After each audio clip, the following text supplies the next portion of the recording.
What's up guys, I'm Jacob Suggs and welcome back to another video. And today we're talking about the stinkers from 2017, the worst of the worst, the Suicide Squad of 2017 movies. And I like Suicide Squad, don't kill me. With that being said, I saw a ton of bad movies this year, more than I care to and more than I care to discuss right now, so I just kind of want to get this video over with because I don't really want to talk about bad movies. I'd rather talk about the movies that I actually enjoy. But that being said, let's go ahead and give off the dishonorable mentions and a cool little title thing like I did for the best of the year. So same thing on repeat.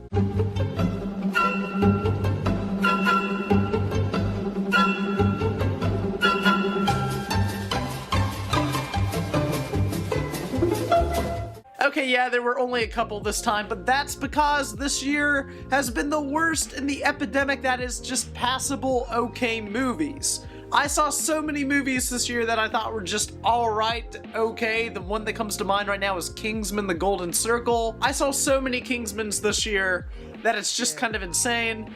I don't want to talk about those, but I've just seen so many passable movies that it's insane and it just really frustrates me. That being said, before I tell you my top 10, this is a collaboration with HoustonProductions1, so Houston, take it away. Hey Jacob, hey Frame by Frame. I am giving my worst movie of the year award to, I haven't really thought about it. Let me think. Cause see, like, there have been some really bad movies this year, but not ones that I really feel like I could talk about that much. Like, there was a Christian movie that was real bad, and, there was The Circle, which was real bad. But even those movies, I feel like they're just bad, and they're not very entertaining to talk about in how bad they are. The movie that really annoyed me, and, like, really pissed me off in terms of how bad it was Kingsman 2. I absolutely loathed Kingsman 2. And the thing is, I hadn't seen the original Kingsman, so I went and watched that before I saw the new one, and I was like, oh wow, how did I miss this? This is great. I really love this new movie. And so then I went to go see Kingsman 2, and it was absolutely horrible. I mean, like, everything about it feels like a lazy, everything about it is lazy. That's the bottom line. But the thing is, the first Kingsman is a satire of the Bond and spy genre in general. You know, it feels like it takes the best elements of the spy genre, the elements that are good, and it magnifies them, and it congratulates them and celebrates them, but it takes the elements that are cliche and overused and makes fun of them, you know? And so that's what's brilliant about the original Kingsman, is that it's not saying all spy movies suck or they're dumb. It's taking the great stuff and celebrating it, but also shunning the stuff that's stupid, you know, and having a good laugh about it. And so that was one of the things that I loved about the first movie. Also, it's got charismatic performances, the action is phenomenal, blah, blah, blah. But the second movie abandons all of that. It is very cliche, and it plays into the spy movie tropes more than anything. Now, you could say that that's part of the satire, but I highly doubt it. You know, it doesn't have that edge that the first movie had. It feels a lot more PG-13 than R this time around. It feels far less innovative and creative, and it definitely isn't making fun of spy tropes. It's rather just going, well, let's just do some cool spy stuff, even if it's kind of silly. You know, I guess we're making fun of spy movies still. So it more embraces the dumb stuff than makes fun of it, which is annoying. And also, it's just ridiculous. Like, the first Kingsman it's silly, but it knows it's silly, and when things are supposed to get serious, and when the stakes are supposed to be high, you really feel it. Like, there are scenes in the first Kingsman where you feel like people could die, you know? And then in this movie, nothing feels like it has any tension. People do die, but it doesn't feel like it's given any weight. Like, they make jokes directly afterwards. And the whole thing is just like a big joke. Like, Elton John makes appearances, and he's like got a cameo, and he's like, I'm Elton John, what's up? And that's like this movie. That's the movie. I'm Elton John, what's up? That's the summary of Kingsman 2. Also, like, I mean, the characters seem completely misconstrued from what they were in the first film. And it takes a lot of, like, bold risks by killing off certain people and doing things that you wouldn't expect, but none of them feel like they are warranted in any way, and in many ways they are risks that aren't very beneficial to the plot. And in fact, if they hadn't been taken, the plot might have been better, which is annoying, you know? Like, usually when you see a movie that kills off a character, you're like, oh wow, I'm glad they did that, because that really gets to me, and like that, you know, was something that I didn't expect. But with this, you go, I didn't expect that, but man, what a dumb choice, because now they can't use that character, and they would have made this whole movie better, you know? So those are my sort of assorted, miscellaneous, dumb thoughts about this movie. It's sloppy, it loses the edge and sarcasm of the first film, it's bold in the wrong areas, and the effects and general, like, kind of technical aspects are nowhere near as good. The CGI sucks, the action is not as well choreographed, and lots of it feels... Here's the other thing, here's the last thing I'll know. Lots of the movie feels like it's self-congratulatory about the original film. Like, it goes like, you remember the first Kingsman, don't you? It was great, wasn't it? And the thing that people liked about the first Kingsman was that it wasn't self-congratulatory, it just was, you know? And they were like, wow, we found this hidden gem, you know? It's a movie that's just kind of quietly doing its thing, and it's real good, you know? But with this, it's like, look at us, it's Kingsman, the worldwide phenomenon, you know? And that didn't feel accurate to the brand at all. It felt like a betrayal of everything they had stood for in the first film. So, yeah. Jacob, thank you for having me on for these best and worst videos. I'm sorry if I ramble. That's just what I do. I'm a crazy person. And if y'all don't know, I am HoustonProductions1. Go check out my channel, all that stuff. Like, subscribe, comment, you know. Yeah, thanks for having me on. I will see you guys later. Bye. Alright, thanks, Houston. Now let's talk about movies that I hate. Here we go. My number 10 worst movie of the year is The Mummy. Now, I liked The Mummy ironically. I thought it was a fun, good, stupid time. If you're looking to have that kind of time at the movies, it's kind of a cheesy B movie, and when you think about it, the old school monster movies were that way too. However, when you think about it more, the old school monster movies had heart, emotion, and passion put into them. So, whenever I see a film that's just trying to start off a cinematic universe that nobody asked for and we don't need, and it's just a cash grab, and Tom Cruise is somehow still playing a dude in his 20s when he's obviously like 50-something, it's just not that good of a movie. There were some things in the movie that I actually did like I liked Tom Cruise and I liked Sophia Boutella. However, the whole Dark Universe thing was too forced, and they were trying to push that so much that it almost became kind of the Iron Man 2 of this cinematic universe that now isn't gonna happen. I mean, they kept showing us thing after thing after thing of movies to potentially come. However, they're not gonna come because this movie couldn't stand on its own. If you're gonna make a Mummy movie, do it right, make it fun, make it exciting, make it big and loud. They did that, but they forgot the heart, the emotion, and the depth that the original monster movies had, which make them so iconic, and for that reason, this movie's just not very good. Alright, number 9 on my list is Pirates of the Caribbean, Dead Men Tell No Tales. Now, when that trailer came out during the Super Bowl, I was very excited because this movie actually looked awesome. It seemed like it was a return to form for this series, which is what it needs. If you don't know, I love the first 2 Pirates movies. I think the third one's alright. The fourth one's just a really boring movie, and the fifth one is just bad. This is a bad movie with bad acting, and it just is a failed reboot sequel thing that Disney tried to do for this series, and by this point, I'm just kind of like, kill it off. Jack Sparrow's not funny anymore, he's not the fun, entertaining character that he used to be. Everything about this movie that could have been great, they completely squander. The editing in this movie is completely trash. Scenes just kind of happen, and scenes that should take place before another scene take place after that scene, and so it just kind of becomes confusing, and they keep trying to make this series relevant. I don't know why. I get that this series makes money, but the fact that this is the lowest grossing of the entire series says something about the Pirate series. You're making a sequel way too late, and this franchise is pretty much out of steam by this point. It's a bad, disappointing movie, and I'm really upset about it. Number 8 is a movie that actually just came out. I had another movie as my number 8. I'm not going to say what it is, because my number 8 of the year is actually Bright. Yeah, that new Netflix movie that came out with Will Smith and Joel Edgerton. It was written by Max Landis, or shall I say, quote-unquote, written by Max Landis, considering obviously David Ayer kind of threw out some of that script. He tends to do that a lot, and from what we know about David Ayer, his writing's not always the best. But that being said, I was really looking forward to Bright. I couldn't wait to watch it.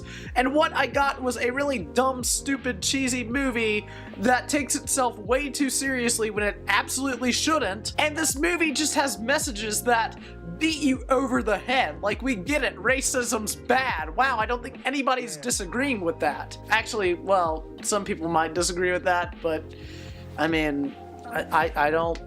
It's a message that a movie like Get Out did so much better, because Get Out had depth and it had subtlety. This movie has neither, and Bright absolutely sucks. Even Max Landis, who wrote the movie, on a Periscope live stream said that this movie was gonna sweep the Razzies because he knew that they trashed his script and made something crappy out of it. Just have faith in your writers. Max Landis can have cool ideas, and this sounds like an awesome idea, but the execution was just really poor, really boring, really dumb, and I laughed more in this movie than I possibly should have. This movie was trash. I hated Bright with a passion in my soul.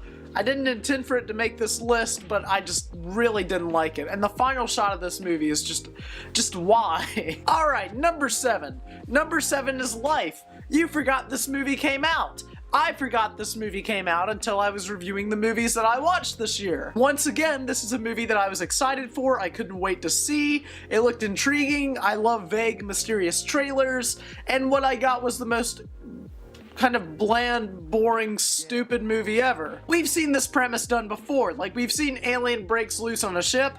They made a movie about that.